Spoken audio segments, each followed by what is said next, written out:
Welcome to a cold open of episode 4 of Manic episodes. I'm gonna eat edibles for this episode. Listen, it took me 4 weeks for me to just revert back to being a hack. I'm doing it right before I go to the gym though, so I'm giving it a solid hour before I'm gonna record, just so that everything just, make sure it all has hit. Here's a full one. These are the edibles. So yeah, I'm gonna go into my gym, get the blood flow going, make sure this is just full cyclone inside of my body, and then I'll see you guys in a little bit. Manic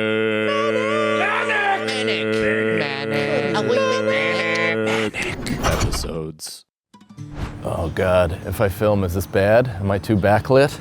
Dude, is this blown out? This way is just notably better, but guess what? If I walk this way, I'm literally just walking onto a playground.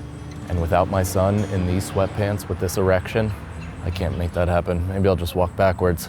So this is one of those ideas that, man, seemed like a good one, Sorry, I'm trying my best. Dude, I had a harness on, so I got from Amazon, I got one of those things where you wear, it's almost like, I think paintballers do it, or streamers or something like that, and it's attached to your chest and it comes out, it's like a crane and it films you. It was like this up on my face though. It's just way too big of a boomer angle. I couldn't do it to you guys. You could see every nose hair, every imperfection in my teeth. You can already do that, it's tough stuff, but it's windy. This is interesting, This is exactly what this show is though. And what I want it to be is, no, I don't want it to be just ill-prepared nonsense. There's 2 women tracking me, 2 old gals. If they catch up, I am just lagging. So the edible is in full effect, if you couldn't tell from the just several spirals of self-doubt already. It caught up to me in the second half of my workout. One of those things where at first I'm like, I should only do this. I should only work out on edibles. I feel every fiber of every muscle contracting, swelling, breaking, repairing. And then I'm just like, my heart's racing. Am I trying too hard? Am I not trying enough? Why am I doing this? I should do better. I don't know. All those thoughts, but I'm back, baby. Positive Mike. I told you. I'm committed to the positivity. Mental jujitsu. I think I coined that phrase, but I guarantee 700 other people have also said that. Man, is my mouth dry. This might be the first ever 30-second podcast or 1-hour podcast of Manic episodes. Time, well, in general, let's talk time. Time, I have a weird relationship with time right now, especially being a dad, because I feel like it's interesting. As time goes, my son grows up, so it's both incredibly fleeting, but also gratifying.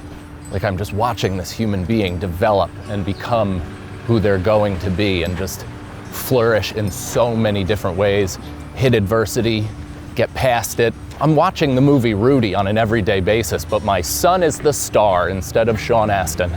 That's actually a good way to look at it. Positive, and it's awesome. But I can't help but notice that the more my son grows and the more fully human he becomes, the closer I am to death, He's literally a walking, talking reminder of my mortality. Every day that his vocabulary gets better, my heart gets closer to stopping, to its inevitable end, to its final tick. Maybe that's why a lot of parents hate their kids, or eventually start hating their kids, because it is kind of a reminder that they're gonna eventually die. It's one of those things where it's like, man, you are kind of here to replace me, and I did it to myself. What else were you gonna do? Just keep busting in your palm? Who gives a shit? Yeah, there are people out. I feel insecure about that. That's actually a good thing though. I find that to be a benefit of living in the suburbs, is this isn't normal, nor should it be. People should not feel comfortable walking around with a fucking tripod in their hands, documenting every thought and every movement that they have. They shouldn't. They should be shamed a little bit, you know what I mean? There should be a little like, ugh, we're all enjoying nature. Like, why you gotta bring electronics into this, dude? Can it wait? Speaking of that, I actually think I had this theory about performing for young people recently, because I've done a bunch of shows for the youth and for like young 20-somethings. New York City right now is basically a city filled with rich little kids. That's all it is just children with fat pockets. And boy, do I feel like I am more irrelevant than ever seeing them. Just labias hanging out the bottom of their dress, cocks hanging out their zippers. And that's all the women. But it's wild to see. And then, you know, you perform for them, which again, I want to be able to do jokes for everybody. But dude, are they, for a sensitive generation, the youth really does not have empathy for older people. They really do think they are the first people to consider existentialism or suffer through depression or whatever. Maybe it's just me. Maybe I'm just a fucking white man with, I almost got hit by a car while filming, and then they told me to go, even more embarrassing, and I'm running. No, I'm never gonna stop running. This whole podcast is gonna be me running. I've never felt less comfortable in my entire life. That SUV is still looking. Okay, I had to stop running. There's an old man right up there. God damn it, my cardio stinks. For somebody who goes to the gym as often as I do, it has really not shown up in a lot of areas, you know? I mean, I don't run, I just refuse, but I do stretch. I do a mean stretch. My wife, that's still in style, right? People still like that? Oh, has anybody ever had a drier mouth than Michael Shane Cannon at this very moment? I doubt it. Oh, look at that. I ended up at that angle anyway. I feel like sometimes my loving wife, my loving life partner, whom I love, doesn't fully trust that I know how to live life. Like, I do think that sometimes she sees my 38, almost 39 years of consistent breathing and heartbeats to be like a complete fluke in the way that she just directs me through things. Like, sometimes she'll just say the most obvious that, like, just ask me if literally as I'm walking to the shower, like, you gonna shower? It's almost as if she's taking power over my actions. You know what I mean? Like, she sees me about to do something, but she wants to be the one that influenced the doing. So I'm gonna go put my dish away, and she's like, you gonna go put the dish away? I'm like, what? Well, now I wanna fucking Gronk spike this on the floor, but I won't because that's what my dad did.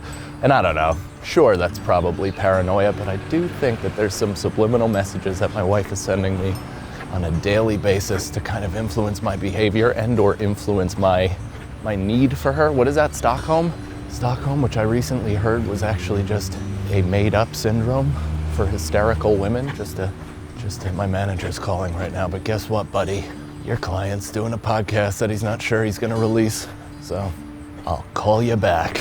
This has been a fun episode, I think. I think I'm gonna turn around too, yeah, because I do have to head back to the car. Oh no, I'm facing these women, please. Hello? Whoa, that was actually kind of exhilarating.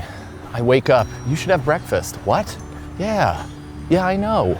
I'm gonna have breakfast. That's part of the day. I don't know, that's just me being a psychopath. I forgot that, like, I'm doing this and it's 10 to 15 minutes out of my day, and then I'm just on this edible. I have shows, that'll be fun though, but I wish there was an off button. I think the only product that would sell better than drugs is an off button for drugs. Something you can just be like, all right, I'm done. And you're like, and I'm back. How sick would that be? I mean, I guess that's kind of Coke. Coke is the off button for booze. Just, and I'm back. I'll sell a car to a family.